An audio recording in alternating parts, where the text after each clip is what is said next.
बिस्मिल्लाहिर्रहमानिर्रहीम। सबसे पहले तो तमाम अहले इस्लाम को माह ज़िलहज मुबारक हो। अल्लाह पाक इस माह मुक़द्दस के सदक़े हम सब की ज़िंदगियाँ खुशी से भर दे। अल्लाह पाक इस माह मुक़द्दस के सदक़े हम सब से राज़ी हो जा और हम सब को मुआफ़ फरमा दे। आमीन सुम्मा आमीन। आप भी मुझे अपनी ख़ास दुआओं में याद रखिएगा। आपका बहुत शुक्रिया। अस्सलामु अलैकुम। आज हम बनाते हैं आलू के पराठे। आलू के पराठे मैं ज़रा डिफरेंट तरीके से बनाऊंगी। आजकल बच्चों को छुट्टियां हैं तो बच्चों को अच्छे अच्छे हेल्दी नाश्ते करवाया करें। अंडा टोस्ट तो बेचारे खाते ही रहते हैं। जब स्कूलों में जाते हैं तो माएँ अंडा टोस्ट खिला देती हैं और अंडा टोस्ट जो है वो लंच बॉक्स में डाल देती हैं। तो इसलिए मैंने सोचा कि अब ज़रा बच्चों के लिए थोड़े हेल्दी और डिफरेंट नाश्ते मैं आपको इंट्रोड्यूस करवाऊं। उसी में से आज मैंने ये आपको आलू का पराठा लच्छा पराठा की तरह बना के तो बताती हूँ। उसके लिए हमने लिया है आटा चक्की का और मैदा मिक्स करके। और ये तो मैंने एक दो ही पराठे बनाने थे आपको बताने के लिए, इसलिए मैंने 2-3 आलू लेके उनको बॉईल कर लिया। उसमें मैंने एक छोटा सा अनियन काट लिया और ये देखें उसमें ये मैं छोटा सा अनियन बारीक बारीक काट रही हूँ। अगर आप लोगों को पसंद है तो थोड़ा बारीक और लंबा भी काट सकते हैं, लेकिन वही बात है कि जैसे मैं आप लोगों को पहले भी बताती हूँ कि मेरे घर में छोटे बच्चे हैं, उन लोगों के लिए टेस्ट भी होना चाहिए और मुंह में भी नहीं कुछ आना चाहिए। तो इसलिए मैं बिल्कुल ऑमलेट वाला डालती हूँ।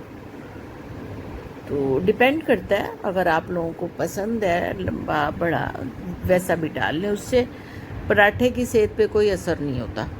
पराठा जो है ना वो अपनी जगह पे अच्छा ही रहता है। तो ये देखें ये डाला। उसके बाद हमने इसमें कुटी हुई मिर्चें डाली हैं 1 टीस्पून। ये मैंने सिर्फ 2-3 आलूओं के लिए बता रही हूँ, तकरीबन 1 पाव आलू समझ लें।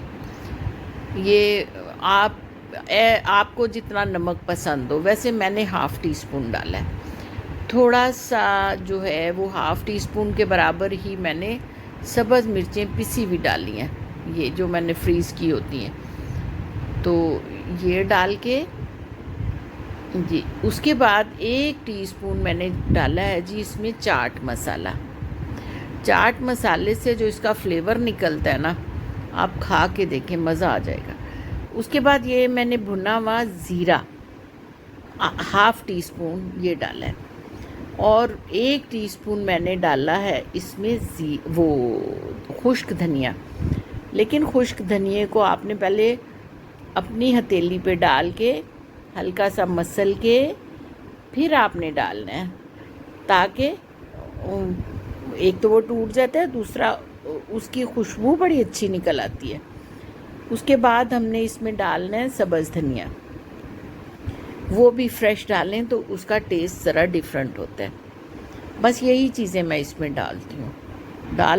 ये देखें डालने के बाद फिर मैं इसको करूँगी मिक्स, और मिक्स करने के बाद फिर मैं आपको बताऊँगी कि इसका आटा हमने कैसे गूँथना है और फिर इसको हमने कैसे पेड़े बनाने हैं और किस फॉर्म में लेकर आना है। तो फिर हमारे ये पराठे बनेंगे बहुत ही लजीज और बहुत ही डिफरेंट और बलों वाले कमाल पराठे होंगे। वो तो आप बेशक स्नैक के तौर पे भी खाएं, आपको मज़ा ही आएगा। तो ये देखें ये अब मैंने डाल लिया। अब एक फोर्क या एक स्पून ले के इसको मिक्स कर लें, अच्छी तरह से इसको मिक्स कर लें। जब ये अच्छा सा मिक्स हो जाएगा फिर आपने दूसरे काम की तरफ जाना है। ये देखें जी ये हो रहा है मिक्स। तो आप लोग कोशिश किया करें कि बच्चों को हेल्दी चीज़ें खिलाएं और बच्चों को घर में बनी हुई चीज़ें खिलाएं। बच्चों को आदत डालें कि वो घर की चीज़ें खाएं। तो ये देखिए मैंने जो है जितना ये आपको मैदा दिखाया है इतना ही मैंने ये आटा डाला है। वो चक्की आटा है और ये उसमें मैंने डाल लिया मैदा। डालने के बाद मैंने इसमें देखिए थोड़ा सा नमक डाला, ये थोड़ा सा नमक डाला और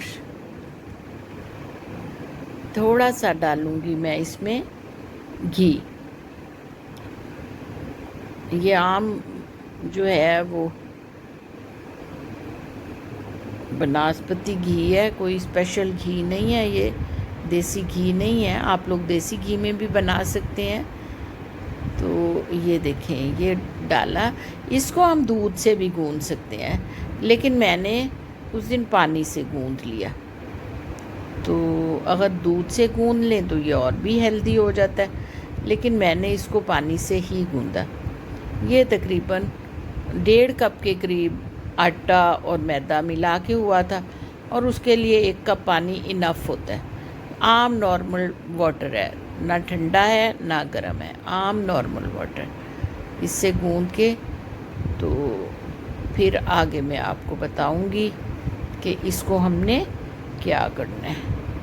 आप ये देखिए ये इसको अच्छा सा गूंदना है।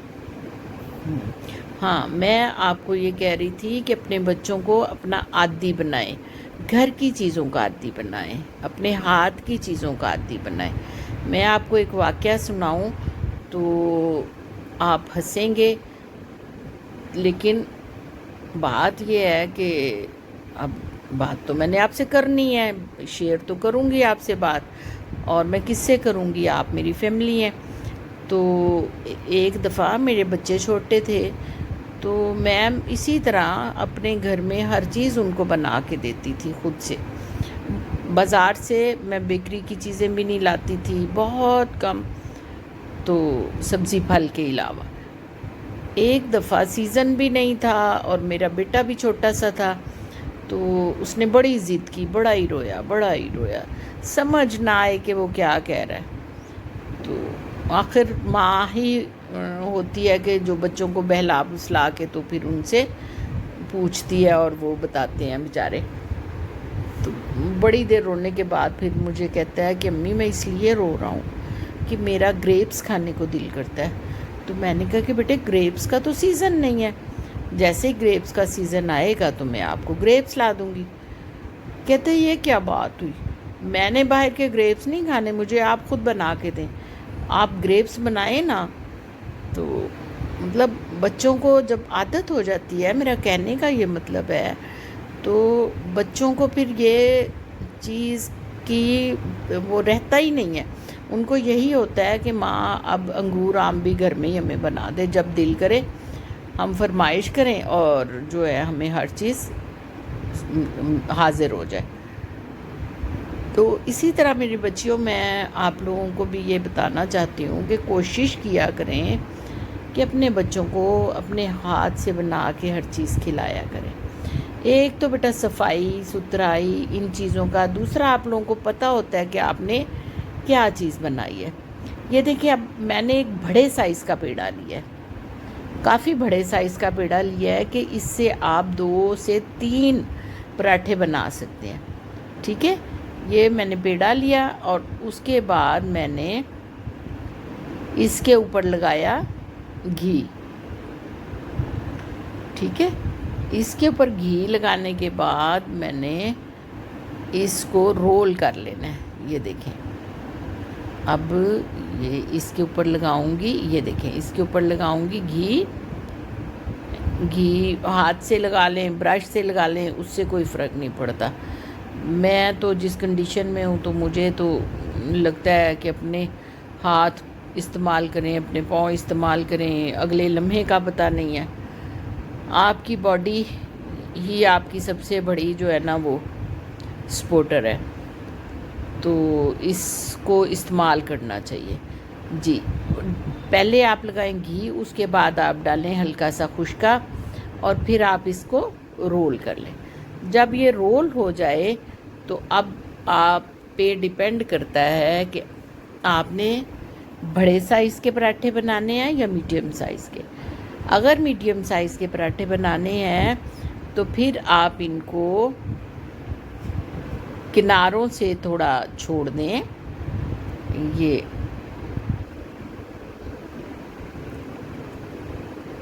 हाँ जी, ये लें, ये थोड़ा सा किनारा काट के अलग कर लें और फिर इसके 6 हिस्से कर लें। ये देखें, इसको मैंने 6 हिस्सों में काट लिया। 6 हिस्सों में काट के तो मैंने उनकी छोटी छोटी सी ये टिक्कियाँ रोटियाँ बना ली। उसके अंदर मैंने फिलिंग की आलूओं की फिलिंग करने के बाद उसमें हल्का हल्का मैंने घी डाल दिया।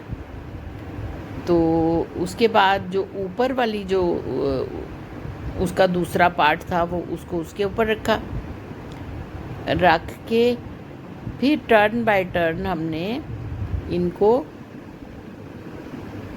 हल्का सा जो है ना खुश्का लगा लें। खुश्का लगाने से ये है कि आपके हाथों को नहीं चिपकेगा। तो ये देखिए, क्योंकि मैं फिलिंग इसमें बहुत ज़्यादा डालती हूँ, उतना ही पेड़ा होता है और उससे डबल ट्रिपल मैं फिलिंग डालती हूँ, क्योंकि मज़ा ही तब आता है कि जब पराठे की फिलिंग ज़्यादा हो। अगर पराठा खाने लगो और वो फीका फीका लगे तो उसका मज़ा कोई नहीं आता। जिस चीज़ की भी फिलिंग है, कीमे की है या आलू की है या जिस चीज़ की भी फिलिंग है, वो फिलिंग हमें महसूस होनी चाहिए, हमारे टेस्ट में आनी चाहिए कि हाँ हम इस चीज़ का पराठा खा रहे हैं। जी, अब हमने इसको पहले हाथ से थोड़ा गोल कर लेना है, फिर उसके बाद ये देखें, हाथ से करने के बाद फिर उसको हमने हल्का सा बेलन से सीधा कर लेना है। बेलन से हल्का सा इसलिए सीधा करना है ताकि ये जो फिंगर के निशान हैं ये ख़त्म हो जाएं, और फिंगर के निशान की वजह से पराठा अनइवन होता है और पराठा जो है वो प्लेन सा हो जाए और बहुत अच्छी उसकी लुक हो जाए। ठीक है, ये करने के बाद इसको हमने हल्का सा हाथ पे डालना है, डालने के बाद तवे पे डाल देना है। ये हमारा पराठा आ गया तवे पे। फिर ये दूसरा और फिर तीसरा बनेगा और उसी तरह ये दूसरा बनेगा और फिर उसी तरह तीसरा भी बन जाएगा। और जो पराठा हमने इस वक्त तवे पे डाला है उसको लगाएं, हल्का सा घी लगा के उसको कर दें टर्न, उसकी साइड बदल दें। तो अब ज़रा थोड़ा सेक लगने दें, एक साइड थोड़ी सी वो गोल्डन हो जाए, फिर उसको आप दूसरी साइड पे उल्टा दें। बड़ा सब्र आज़मा काम होता है, क्योंकि ये तेज़ फ्लेम पे पराठा नहीं बनाना चाहिए। तेज़ फ्लेम पे पराठा बनाने से ना तो पराठे में क्रिस्प आता है और ना ही टेस्ट आता है। देखें अभी वो गोल्डन नहीं हुआ, ये अभी गोल्डन नहीं हुआ, इसलिए इसको भी रहने दें। अब हुआ है, अब ये देखें थोड़ा सा गोल्डन हो गया, इसको उल्टाना भी आसान हो जाता है। तो अब इसको स्लोली आप बहुत हल्के फ्लेम पे मीडियम से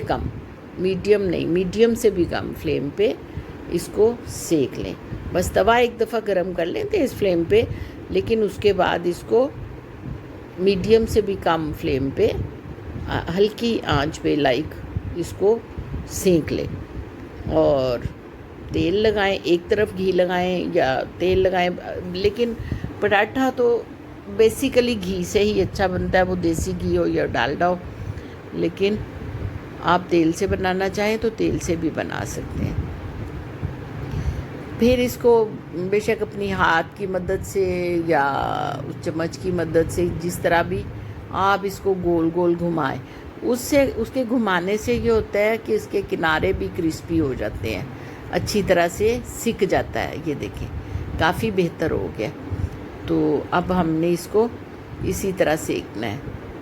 तो सेकने के बाद फिर आप बेशक इसको ऐसे ही प्लेट में रख लें या देख लें आप इसको 4 हिस्सों में डिवाइड करके प्लेट में रख लें। रख के तो फिर जो है आप डिश आउट कर लें, मतलब प्लेट में डिश आउट कर लें और सर्व कर दें।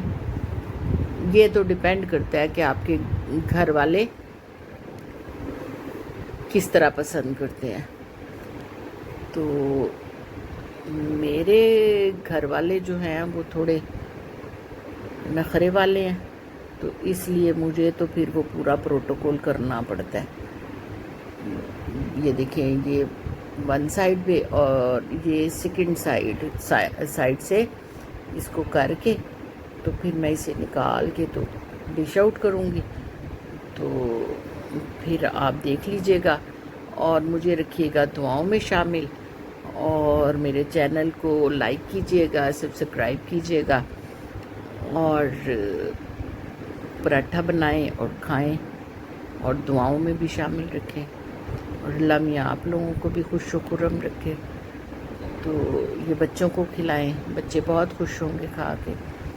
तो मेरी तरफ से इंशाल्लाह दोबारा आने की वो क्या कहते हैं उम्मीद के साथ अल्लाह हाफ़िज़ करती हूँ आप लोगों से। तो अल्लाह हाफ़िज़, खाएं और इंजॉय करें।